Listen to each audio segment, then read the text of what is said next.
Jangka Joyoboyo mentahkan kecanggihan Google. Zaman now boleh jadi menemukan bentuknya pada piranti bernama Google, atau minimal zaman now bersanding merujuk pada zaman Google. Siapa sih saat ini yang tidak tahu zaman Google?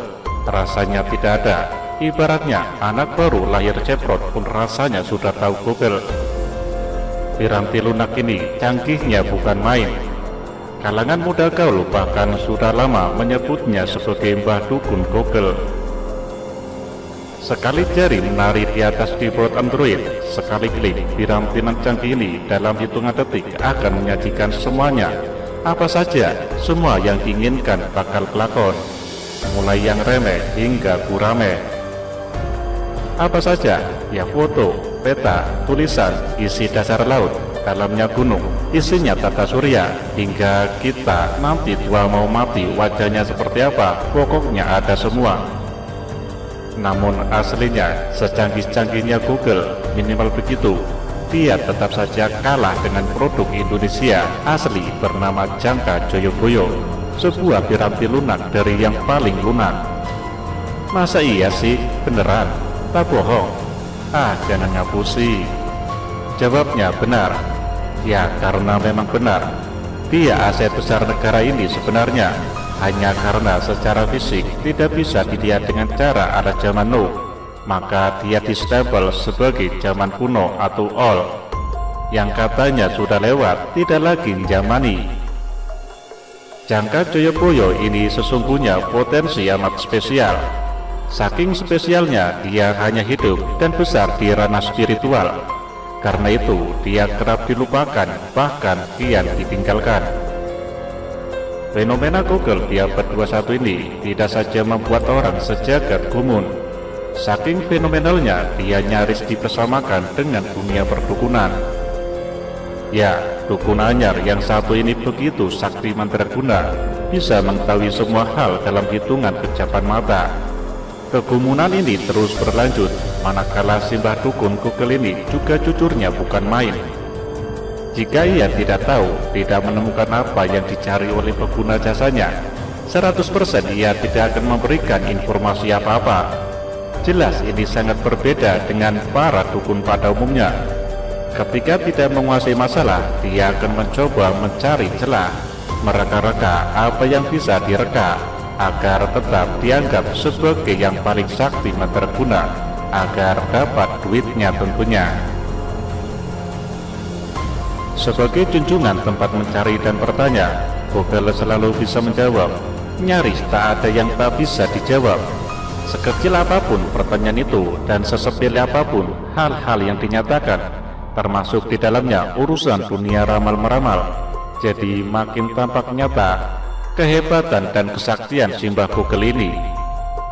Namun bicara soal kesaktian, sejatinya Google tidaklah benar-benar sakti mandraguna seperti yang sudah dikatakan jutaan orang selama ini. Simak saja, ternyata Google hanya mampu meniru, mengutip, membuat sebuah peristiwa yang sudah pernah ada, sudah pernah dilakukan, kemudian merangkum semuanya berdasarkan kata kunci. Selebihnya itu dia tak bakal mampu. Itulah keyakinan misteri umur 78 tahun lelaki sepuh itu, lelaki teramat sederhana itu, lelaki sepuh yang selama ini menjaga situs peninggalan tempat Nuksa Sri Aji Joyoboyo di Desa Menang, Kecamatan Paku, Kabupaten Kediri. Misteri memang tak kenal Google, apalagi menggunakannya. Dia juga tidak pernah tahu apa kegunaannya.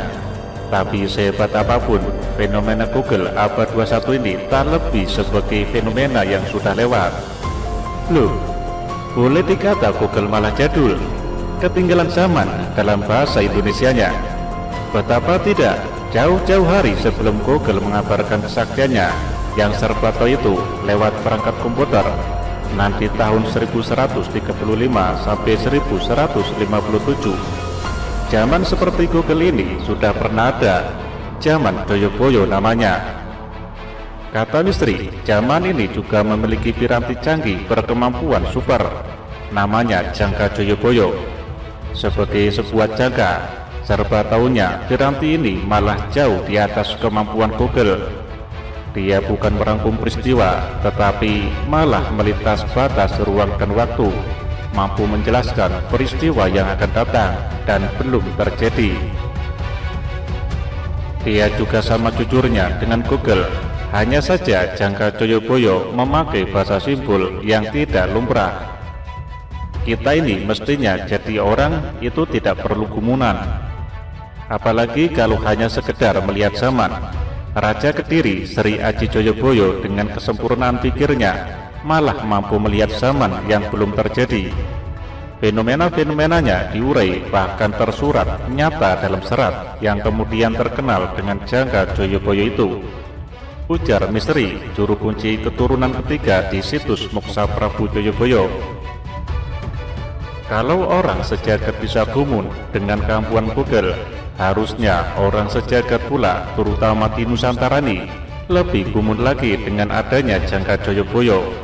Namun karena situasi zaman, orang lebih demam Google ketimbang Jangka Joyoboyo. Padahal demam Google hanya akan membuat orang mengetahui dunia. Sementara jika demam Jangka Joyoboyo, orang akan lebih mendalam memahami dunia, karena ada tuntutan harus eling dan waspada dalam melihat dunia itu sendiri. Tapi jangan salah, Piranti Jangka Joyoboyo itu juga sudah melukiskan jika keadaan gumunan seperti ini juga bakal terjadi.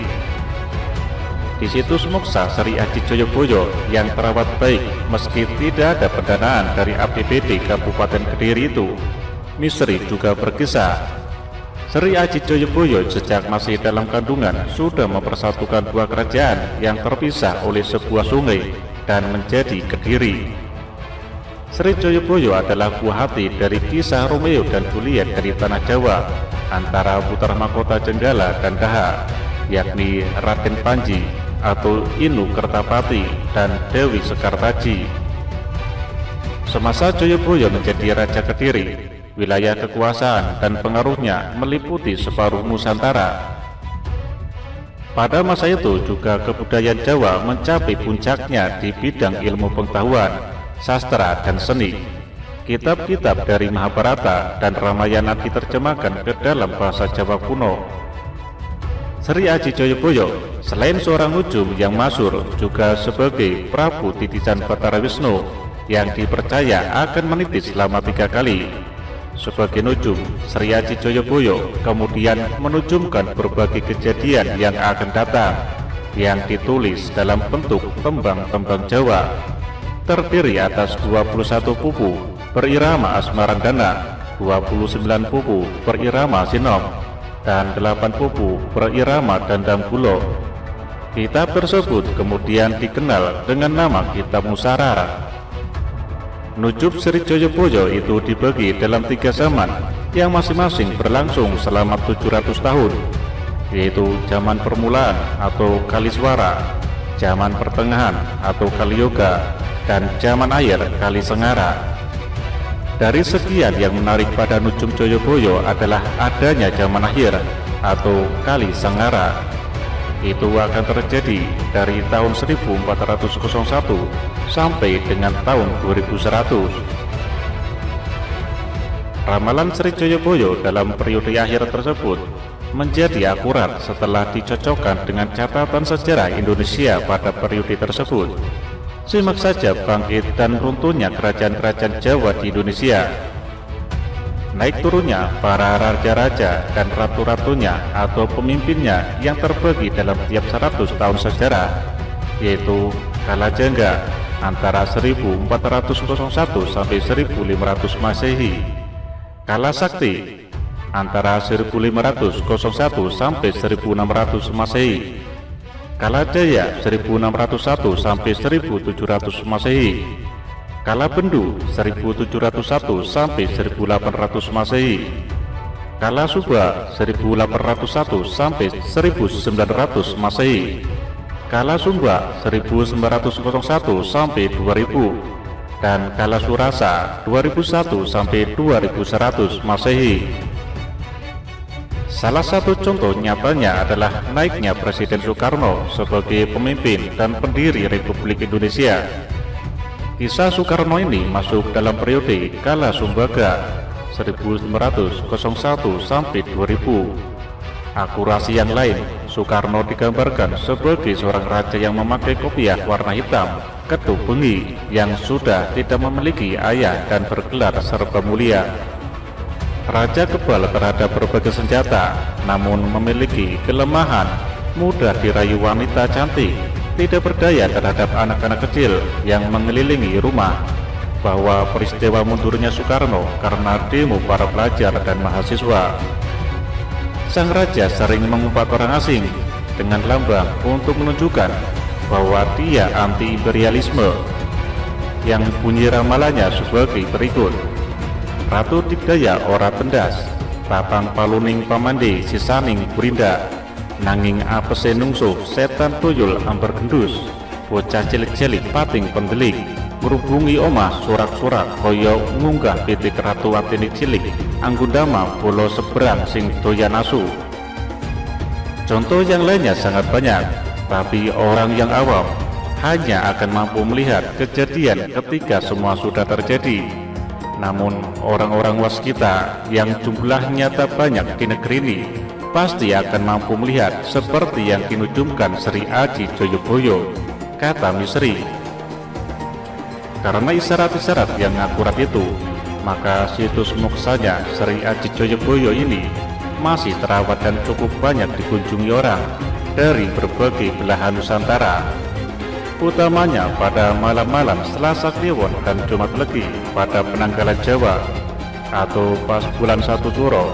Tempat ini pasti menjadi lautan manusia. Satu hal yang bisa dicatat dari sekian banyak yang mengunjungi situs ini, hanya orang tradisi dan masih mencintai tradisi saja yang masih setia mengagumi karyanya. Yang lainnya hanya ikut-ikutan karena terbawa informasi mistis yang sesungguhnya menyesatkan, pungkas Misteri.